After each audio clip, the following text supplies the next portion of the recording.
Predicar para mí es motivo, no de gloria, es un deber que me incumbe. Ay de mí si no anunciara el evangelio del que tú me has hecho, Señor mensajero. Para mí la vida es Cristo. Jesús recorría todas las ciudades y aldeas enseñando en sus sinagogas, proclamando la buena nueva del reino y sanando toda enfermedad y toda dolencia. Y al ver a las muchedumbres se compadecía de ellas porque estaban extenuadas y abandonadas, como ovejas que no tienen pastor. Entonces dice a sus discípulos: la mies es mucha y los obreros pocos, rueguen pues al dueño de la mies que envíe trabajadores a su mies. Llamó a sus 12 discípulos, les dio poder sobre los espíritus inmundos para expulsarlos y para curar toda enfermedad y toda dolencia. Te pedimos, Señor, que sepamos descubrir esas multitudes que van como ovejas sin pastor y que se encuentran a nuestro alrededor, y despierta en nosotros el compromiso misionero que como bautizados tenemos para colaborar en el anuncio de tu evangelio. Amén. Buenos días, mi nombre es Alberto, junto con Esperanza somos matrimonios de la familia misionera Verbum Dei de Cali. Me alegra estar con ustedes compartiendo en esta mañana mi oración, llevándoles este mensaje de parte de Jesús.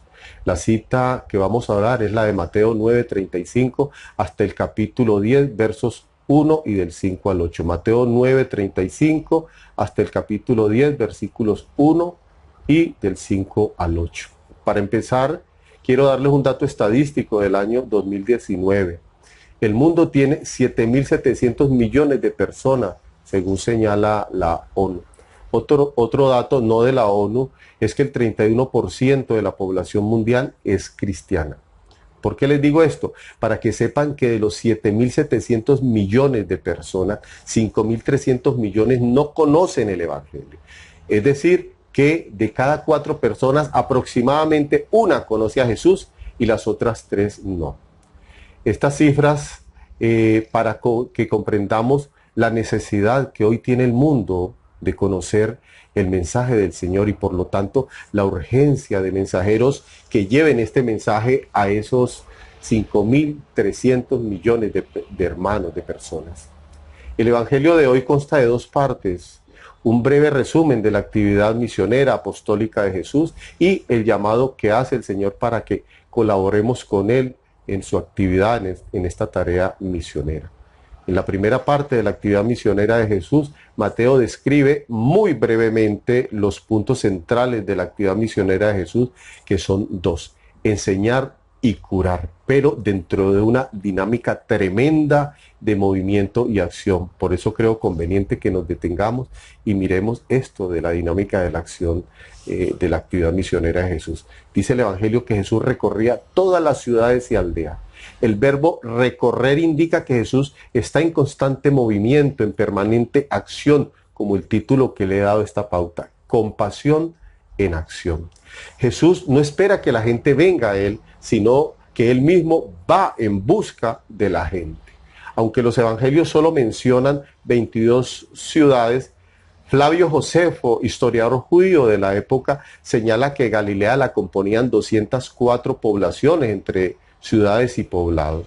Y sabemos que Jesús recorrió toda Galilea y sus alrededores, pasando seguramente por todos estos lugares, lo cual da cuenta del celo apostólico, misionero de Jesús. El primer punto es que Jesús iba enseñando en sus sinagogas.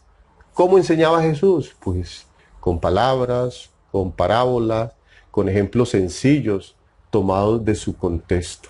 Jesús se refiere a las multitudes, a las muchedumbres que le siguen como la mies, es decir, como los cereales, la avena, el trigo, la cebada, que ya están maduros para ser recolectados. También los compara a las ovejas sin pastor. Jesús entonces hace uso de un lenguaje agrícola y pastoril propio de su entorno. Pero Jesús va más allá de las palabras, de los discursos, del sentimentalismo en su prédica, pues su actitud, su obrar, es decir, su vida misma corrobora lo que predica con su voz. Todo lo que dice y hace deja transparentar el reino de Dios que Él mismo anuncia. Quiero hacerles una confidencia. En algunas ocasiones y particularmente en la oración de hoy, de esta mañana, me he visto tentado a no continuar con este ministerio de predicación ni con otros compromisos apostólicos que tengo en mi comunidad, ya que mi vida personal y familiar por momentos dista mucho de lo que les anuncio. Pero el Señor me mostraba que yo tenía que ser el primer destinatario del mensaje que anuncio, el primero que debe ser transformado por esa palabra que les comparto. Es decir, que debo predicarme a mí mismo.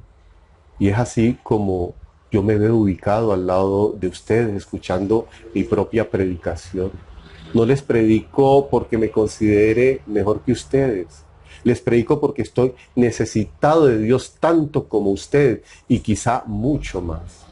Y como creo firmemente en el poder transformador de la palabra de Dios, aquí me tienen, con mi pecado, con mi debilidad, con mis carencias, pero profundamente enamorado de Dios y confiado en su infinita misericordia. El segundo punto es que Jesús iba sanando toda dolencia y enfermedad. Jesús, al mirar a las multitudes, veía todo aquello que el pecado ha producido en este mundo: miseria, opresión, enfermedad, hambre, muerte, injusticia, pobreza, corrupción, esclavitud, explotación. La lista es larga y continua. Todo esto hiere y hace sufrir a quien lo padece. El Evangelio dice que Jesús se compadecía al ver a las multitudes que andaban extenuadas y abandonadas. Dice la palabra, al ver a las muchedumbres, se compadecía de ellos. El término compadecerse significa literalmente en el idioma griego que se le removían las entrañas. Tal es la sensibilidad del Señor. Recordaba entonces aquellos pasajes cuando Jesús llora viendo a Jerusalén, cuando llora al ver el dolor de María y de Marta por la muerte de su hermano Lázaro, cuando la viuda de Naín llevaba a enterrar a su único hijo y al verla a Jesús dice la palabra que se conmovió profundamente y le dijo, no llores más. Enseguida se acercó y tocó la camilla y se produjo la resurrección de este joven y se lo entregó a su madre. La compasión de Jesús mueve a la acción, lo mueve a la acción. Por eso los evangelios muestran a Jesús incansable, recorriendo ciudades y poblados, proclamando la buena nueva del reino con palabras y con obras. La auténtica compasión conduce inevitablemente a la acción. Compasión sin acción no pasa de ser simplemente lástima, palabras y sensaciones acarameladas, puro sentimentalismo de telenovela. En la oración de esta mañana el Señor me mostraba que tengo que ver al otro con los ojos profundamente compasivos de Él, de Jesús. Es lo que me va a impulsar a mover a la acción. Me hacía entender también que hay mucha gente que tiene hambre de Dios, un mundo necesitado de Dios que espera con ansia el anuncio de esta noticia. Recordemos, 5.300 millones de almas están esperando por este anuncio. La segunda parte habla de la continuidad de su misión. Ante el tamaño de esta tarea misionera, Jesús involucra a sus discípulos. No olvidemos que tú y yo somos discípulos de Jesús y que en nuestra condición de bautizados estamos llamados a ser profetas, es decir, mensajeros del Señor. Y la primera tarea que nos da el Señor como discípulos es orar. Por eso dice el Evangelio, rueguen pues al dueño de la mies que envíe trabajadores. Jesús necesita colaboradores que junto con Él y en su nombre llevemos el anuncio del reino a todos y sobre todo que lo hagamos visible en nuestra vida y en nuestros ambientes para que sea creíble nuestro anuncio. Fijémonos que no vamos solos, que llevamos el mensaje, pero también vamos con el dueño del mensaje. La mies es mucha y los obreros pocos, dice la palabra.